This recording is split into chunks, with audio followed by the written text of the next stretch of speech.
Hello dear friends, അസ്സലാമു അലൈക്കും, നമസ്കാരം. എല്ലാവർക്കും റംസാൻ മുബാറക്. ഇന്ന് റംസാൻ സ്പെഷ്യലായിട്ട് ഒരു പഫ്സ് റെസിപ്പിയാണ് ഞാൻ നിങ്ങൾക്ക് ഷെയർ ചെയ്യുന്നത്. അപ്പോൾ ഈ റെസിപ്പി ഉണ്ടാക്കാൻ വേണ്ടിയിട്ട് എയർ ഫ്രയറും വേണ്ട, അതേപോലെ ഓവണും വേണ്ട, എണ്ണയിൽ പൊരിച്ചാണ് നമ്മൾ ചെയ്യുന്നത്. അപ്പോൾ ഇത് ഉണ്ടാക്കുന്നത് എങ്ങനെയെന്ന് നോക്കാം. ഇതിനു വേണ്ടി 250 ml മെഷർമെൻറ്റ് കപ്പിൽ 1 കപ്പ് മൈദ ഞാൻ എടുത്തിട്ടുണ്ട്. ലെവലാണ് എടുത്തിട്ടുള്ളത്. പിന്നെ വേണ്ടത് നെയ്യാണ്. 2 ടേബിൾ സ്പൂൺ എടുത്ത് നന്നായിട്ടൊന്ന് മെൽറ്റാക്കി എടുക്കണം.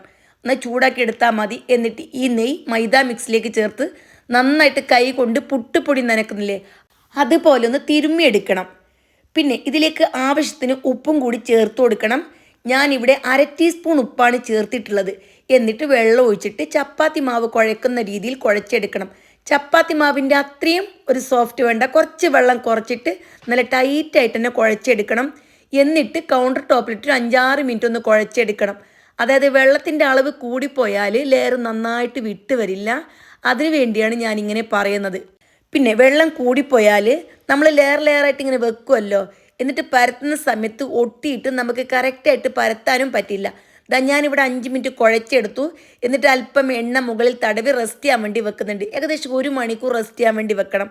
ആ സമയം കൊണ്ട് നമുക്കിതിലേക്ക് ആവശ്യമുള്ള കോൺഫ്ലോർ മിക്സ് ഒന്ന് റെഡിയാക്കണം. അതേപോലെ മസാല റെഡിയാക്കണം. ഒരു ഗ്ലാസ് എടുത്തിട്ട് ഇതിലേക്ക് 3 ടേബിൾ സ്പൂൺ ലെവലായിട്ട് കോൺഫ്ലോറും അതേപോലെ തന്നെ 3 ടേബിൾ സ്പൂൺ റിഫൈൻഡ് ഓയിലും കൂടി ഒഴിച്ച് നന്നായിട്ട് കട്ടകളൊന്നും ഇല്ലാണ്ട് കലക്കി വെക്കണം. മിക്സ് ചെയ്ത് കറക്റ്റായിട്ട് മതിയാവും. ഇനി തികഞ്ഞില്ല എങ്കിൽ ആവശ്യമാണെങ്കിൽ പിന്നീട് കലക്കിയെടുത്താൽ മതി. ഇവിടെ നന്നായിട്ട് ഞാൻ പേസ്റ്റ് പോലെ കലക്കിയെടുക്കുന്നുണ്ട് ഗൈസ്. പിന്നെ ഇനി നമുക്ക് വേണ്ടത് ഇതിലേക്ക് മുട്ടയാണ്. അപ്പം ഞാനിവിടെ 4 മുട്ട എടുത്തിട്ടുണ്ട്. അത് നന്നായിട്ട് പുഴുങ്ങിയതിന് ശേഷം 4ആയിട്ട് കട്ട് ചെയ്തെടുക്കണം. വീഡിയോയിൽ കാണുന്ന ഈ രീതിയിലാണ് കട്ട് ചെയ്തെടുക്കേണ്ടത്. എന്നിട്ട് നമുക്ക് ഇതും ഒരു സൈഡിലേക്ക് തന്നെ മാറ്റി വെക്കാം. നമുക്ക് മസാല ഉണ്ടാക്കാം. ഇതിനു വേണ്ടി അല്പം വലിയ സൈസിലുള്ള 3 സവാള ഞാൻ എടുത്തിട്ടുണ്ട്. ഇനി എണ്ണ ചൂടാക്കി 1 ടേബിൾ സ്പൂൺ ഇഞ്ചി വെളുത്തുള്ളി പേസ്റ്റും അതേപോലെ തന്നെ സവാള വളരെ തിന്നായിട്ട് അരിഞ്ഞതും ചേർത്ത് നന്നായിട്ടൊന്ന് വഴറ്റിയെടുക്കണം. സവാള എല്ലാം നല്ലപോലെ സോഫ്റ്റായി കഴിഞ്ഞാൽ ഇതിലേക്ക് തക്കാളി ചേർത്ത് കൊടുക്കണം. ഒരു വലിയ സൈസിലുള്ള തക്കാളിയാണ് ഞാൻ എടുത്തിട്ടുള്ളത്.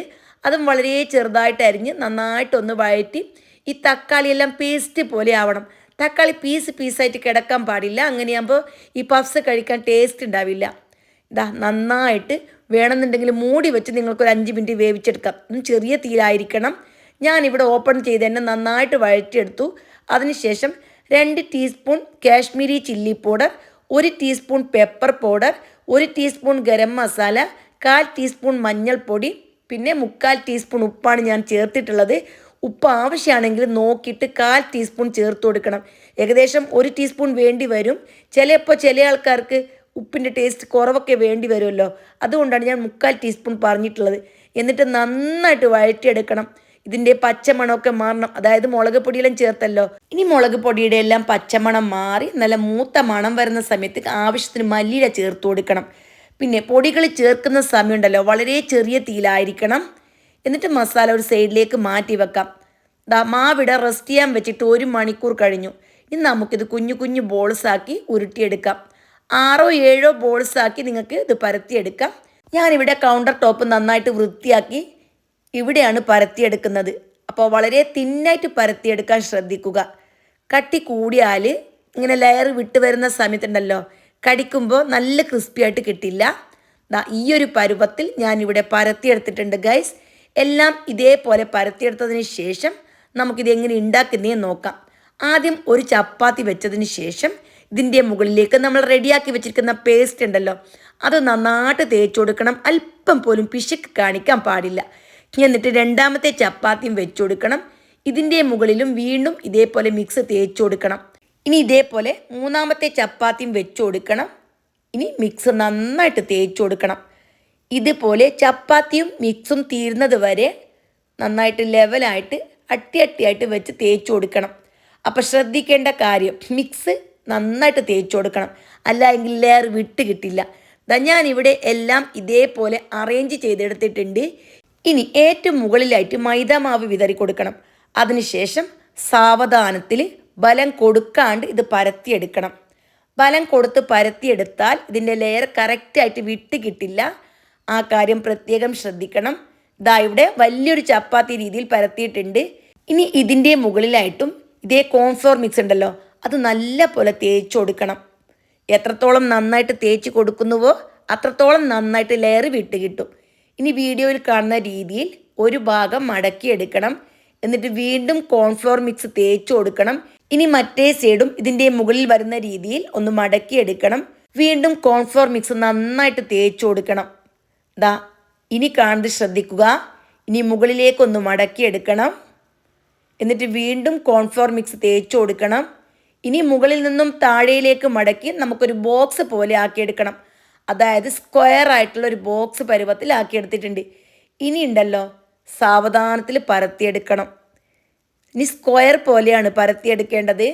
അപ്പോൾ സ്പീഡായിട്ട് പരത്തേണ്ട, സാവധാനത്തിൽ പരത്തി നന്നായിട്ട് തന്നെ ഇത് വലിയൊരു സ്ക്വയർ ആക്കി എടുക്കണം. അപ്പോൾ വീണ്ടും പറയുന്നു, ബലം കൊടുത്ത് പരത്താൻ പാടില്ല. മനസ്സിലായില്ലേ? ഇനി ഞാനെല്ലാം പരത്തി കഴിഞ്ഞതിന് ശേഷം കാണിച്ചു തരാം. ഇനി കത്തി കൊണ്ട് ഇതേപോലെ എക്സ്ട്രാ വരുന്നുണ്ടെങ്കിൽ എല്ലാം കട്ട് ചെയ്തെടുക്കണം. നമുക്ക് കറക്റ്റായിട്ടൊരു സ്ക്വയറാണ് വേണ്ടത്. അപ്പോൾ ഏതെങ്കിലും ഭാഗത്ത് അല്പം അങ്ങോട്ടോ ഇങ്ങോട്ടോ ഒക്കെ ആയിട്ടുണ്ടെങ്കിൽ സ്ക്വയറാക്കി കട്ട് ചെയ്തെടുത്ത് വീഡിയോയിൽ കാണുന്ന രീതിയിൽ വീണ്ടും കുഞ്ഞു കുഞ്ഞു സ്ക്വയറാക്കി കട്ട് ചെയ്തെടുക്കണം. ഈ രീതിയിൽ കട്ട് ചെയ്താൽ 9 പപ്സ് ഉണ്ടാക്കുന്ന ഷീറ്റ് നമുക്ക് കിട്ടും. വീഡിയോ ശ്രദ്ധിച്ചാൽ കറക്റ്റ് മനസ്സിലാകും. എല്ലാം ഒരേ അളവിലാവാൻ വേണ്ടി ശ്രദ്ധിക്കുക. പറ്റില്ല എന്നുണ്ടെങ്കിൽ സ്കെയിൽ ഉപയോഗിച്ചിട്ട് അളന്നും നമുക്ക് ഇതേപോലെ കട്ട് ചെയ്തെടുക്കാം. ഓക്കെ അല്ലേ? ഞാനിവിടെ എല്ലാം ഒരേ അളവിൽ തന്നെ കട്ട് ചെയ്തെടുത്തിട്ടുണ്ട്. ഞാൻ ഒരെണ്ണം എടുത്ത് ഇതിലേക്ക് മസാല വെച്ച് കൊടുക്കുന്നുണ്ട്. അപ്പോൾ അതിന് മുമ്പായിട്ട് നമുക്ക് ഇതേപോലെ ജസ്റ്റ് ഒന്ന് പരത്തി കൊടുക്കാം. ഇപ്പോൾ അളവൊക്കെ കുറച്ച് ചെറുതായി പോയി കട്ട് ചെയ്തെന്ന് വിചാരിക്കുക. അങ്ങനെയാകുമ്പോൾ ബലം കൊടുക്കാണ്ട് ഒരേ രീതിയിൽ നമ്മളിങ്ങനെ പരത്തിയെടുക്കണം. എന്നിട്ട് വെള്ളം തേച്ച് കൊടുക്കണം. വെള്ളം തേച്ച് കൊടുക്കുമ്പോൾ ശ്രദ്ധിക്കണം, നമ്മൾ സൈഡിലേക്കല്ല കുറച്ച് താഴെ ഭാഗത്തായിട്ടാണ് വെള്ളം തേച്ച് കൊടുക്കുന്നത്. എന്നിട്ട് മസാല വെച്ച് മുട്ട വെച്ചു. ഇനി കോണോട് കോണൊന്ന് ജസ്റ്റ് പ്രസ് ചെയ്ത് കൊടുക്കുക. എന്നിട്ട് വീഡിയോയിൽ കാണുന്ന രീതിയിൽ നമ്മൾ വെള്ളം എവിടെയാണോ തേച്ചത് ആ ഭാഗം ഒന്ന് ഒട്ടിച്ചെടുക്കണം. അപ്പോൾ സൈഡ് ഭാഗം ഒട്ടിച്ചെങ്കിണ്ടല്ലോ ഇതേപോലെ ലെയർ വിട്ട് കിട്ടില്ല. ഇതിങ്ങനെ ജസ്റ്റ് ഓപ്പൺ ആയിട്ട് തന്നെ ഉണ്ടാവണം. അങ്ങനെയാകുമ്പോൾ ഓയിലിട്ട് ഫ്രൈ ചെയ്യുന്ന സമയമുണ്ടല്ലോ ലെയർ നന്നായിട്ട് പൂ പോലെ വിടർന്ന് കിട്ടും. അതുകൊണ്ട് അല്പം താഴെയായിട്ട് വെള്ളം തേച്ച് അവിടെയാണ് ഒട്ടിച്ചെടുക്കേണ്ടത്. എല്ലാം ആയിക്കഴിഞ്ഞാൽ നല്ലപോലെ ചൂടായി കിടക്കുന്ന ഓയിലിട്ട് ഇത് ഫ്രൈ ചെയ്തെടുക്കണം. അപ്പോൾ ശ്രദ്ധിക്കണം, ഓയിൽ കൂടുതൽ ചൂടാവണ്ട. നല്ലപോലെ ചൂടായി ഇങ്ങനെ പുകയൊക്കെ വരുന്നുണ്ടെങ്കിൽ പെട്ടെന്ന് കരിഞ്ഞു പോകും. എന്നിട്ട് നമുക്ക് ഇത് ഓരോന്നും തിരിച്ചും മറിച്ചും ഇട്ട് ഫ്രൈ ചെയ്തെടുക്കണം. അപ്പോൾ ശ്രദ്ധിക്കേണ്ട കാര്യം, എണ്ണ കൂടുതൽ ചൂടുണ്ടാവാൻ പാടില്ല. മീഡിയം തീയിൽ വെച്ച് ചൂടാക്കണം. പഫ്സ് ഇട്ട ഉടനെ തന്നെ വളരെ ചെറിയ തീയിലാക്കി ചെറിയ തീയിൽ വേണം ഇത് ഫ്രൈ ചെയ്തെടുക്കാൻ. കൂടുതൽ ലെയറുള്ള കാരണം ഇത് പെട്ടെന്ന് ക്രിസ്പി ആയിട്ട് കിട്ടില്ല. കൂടുതൽ തീ വെച്ച് കൊടുത്താൽ പെട്ടെന്ന് കളർ ചേഞ്ച് ആവും. അകമൊന്നും ക്രിസ്പി ആവാണ്ട് നമുക്ക് അകം അല്ലെങ്കിൽ സോഫ്റ്റ് ആയിട്ട് കിടക്കും. അതുകൊണ്ട് തന്നെ ചെറിയ തീയിൽ 3-4 പ്രാവശ്യം തിരിച്ചും മറിച്ചും ഇട്ട് ഇത് ഫ്രൈ ആക്കി എടുക്കണം. ഇപ്പോൾ ലെയറെല്ലാം നന്നായിട്ട് വിട്ട് വന്നിട്ടുണ്ട് ഗൈസ്. ഇനി നമുക്കും ഇതേപോലെ തന്നെ ബാക്കിയുള്ളതും ഫ്രൈ ചെയ്തെടുക്കാം ഗൈസ്.